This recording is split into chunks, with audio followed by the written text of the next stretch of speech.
The last time on the Top Loader Talks, I talked about the NES, Super NES and the infamous N64 controller. And this time, I'll be talking about the GameCube controller and beyond. I just gotta find my favourite colour. Yeah, here it is, I found it. Stop looking, because I found it, okay? This, in my opinion, is Nintendo's second best controller. Which came with a variety of colours, and I just want to pick one up and hold it tight.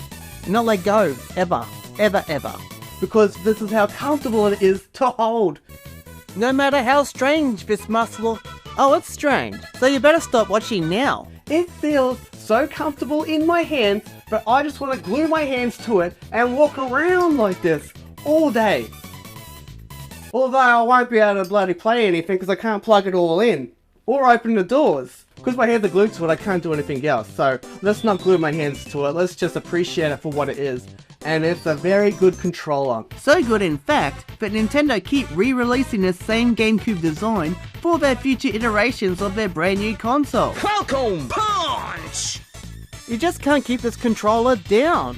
Whether it be for an adapter or for a revision of a re-release for this controller for their new console, that's how good this controller is. Yes! Well, they keep releasing the controller officially, that's how good the controller is for certain types of games. That's what Nintendo did so well. They would release games that really showed off what the controller could do for that console. Like Super Mario on the NES. Which is run and jump with the A and B, then you got the shoulder buttons with F-Zero. And obviously, the analog stick for Mario 64. And then moving on up to Luigi's Mansion. And it was quite scary to see how well it worked for that game. You got the back buttons, you got the analog stick now to the left, and the D-pad sadly has been relegated to the bottom of the controller. But thank God the C buttons are here. For the camera angles for some games. Even as some games have broken camera angles. But regardless, the C button works very well for this controller. And the controller works very well for racing games. But for 2D fighting games, not so good. Because of one specific reason, and that is because of this tiny, tiny little D-pad. I don't understand why it's so small. I really don't understand why they made it so small. I know, it's not the size that counts. I get that. I'm a guy, I understand. Not me specifically, but I'm sure other people feel that it is too small. However, in recent revisions, it is much bigger. I guess they finally realized that size does count. It is very hard to use a D-pad that's so small. It really is. But you know what? That doesn't matter because for Nintendo consoles, I don't really play fighting games on them anyway. I'm more playing Nintendo type games on Nintendo consoles, which is why I buy Nintendo consoles. For mainly the Nintendo games. And I do feel like a lot of people are in the same boat when it comes to Nintendo consoles these days.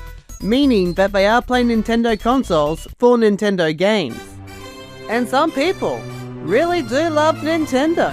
Yeah, let's not name and shame, because there's no shame in loving Nintendo. Or the D-pad. But on the GameCube, it really was relegated at the bottom controller for item type menus and things of that nature. Because really, you can't use this for fighting games on the GameCube. It just does not work. The dimensions aren't there. They're way off. But I'm always playing the Sony or the Xbox for my fighting games anyway. So in that respect, it doesn't really affect me that much. And with their new controllers that they're bringing out, now I did say that this is going to be my last controller we're going to talk about, but I can't help myself, I just want to keep going because it's the last controller that I really should talk about because it's the last one in the lineage of the line to the next consoles, to the next controllers, etc, etc. So the next controller we're going to talk about right now to you is the Pro controller for the Nintendo Switch. I'm going to skip over the Wii U controller because there's just so much more to unpack with that one. It's a little bit different. I'm just going to go with a basic controller that you hold in your hands that has no screen on it. I'm not even going to talk about the Nintendo Switch controller because it's also got a screen. That's a whole different subject for a whole different video. So for right now, just a conventional controller is what I'm going to talk about. And the next one in line to that lineage is the Nintendo Pro Switch controller, which I fucking love. I fucking love this controller, man.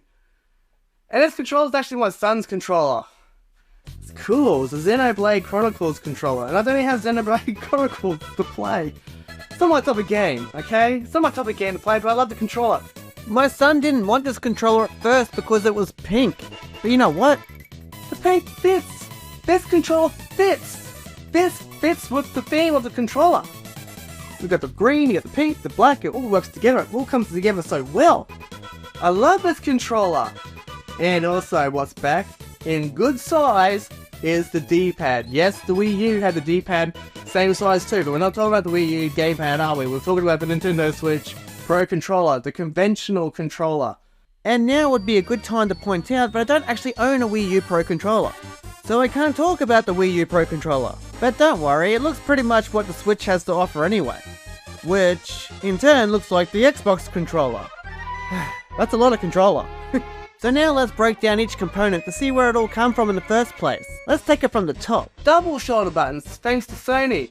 Shoulder buttons thanks to Nintendo. You got the dual analog sticks thanks to Sony. You got the diamond formation of the controller that most controllers use now. The D-pad. The handles on the controller themselves, how you hold it. Feels so comfortable. The placement of the buttons, the start and select, and the snapshots and the home buttons that you need today. Yeah, and whatever these dual slots do on the top of the Microsoft Xbox controller. Maybe it makes toast. It was all these little tiny innovations that were brought into each generation of gaming that has stuck. Yes, look how they've stuck together so well. And the bad ones are nowhere to be seen. See, nothing to see here. Oh no, please stop. Make it stop. My eyes. Oh, my eyes. But the good ones have stayed and stayed true to what the controller should be. Conventionally. Does that make sense when I say everyone? I don't know what I just said. So hopefully you do take in some of what I just said. Sure. Anyway, sorry to get all up close and personal, but I really did want you to hear what I had to say about the subject. Whether you want to hear it or not, I'm here to talk about it. So hopefully you enjoyed me talking about it, about a subject that's very close to my heart, over the progression of these controllers from the past to the present to where we are now.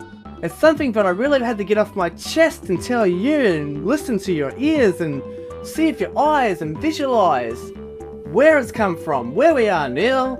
And I hope you've learned something, because if you're younger, maybe you have. If you're older, you've learned nothing. If you're my age, you've learned nothing. I've just rambled on for 20 minutes. So thank you for watching, and I eventually will be making more of these types of top-loader talk videos. You can trust this face. Look at me. Can you trust this face? Who wouldn't trust this face? Believe me, you can trust my face, but I'll eventually make more of these videos for you to watch and see and hear. Would this face lie to you? I didn't think so. You can believe me, but eventually I will see you next time. Bye. I'm waiting for some hot stuff, baby, this evening. Cha-cha-cha. I'm waiting for some hot stuff, baby, tonight. Actually, on second thought, no, I'm fine. Yeah, I'm all done here now.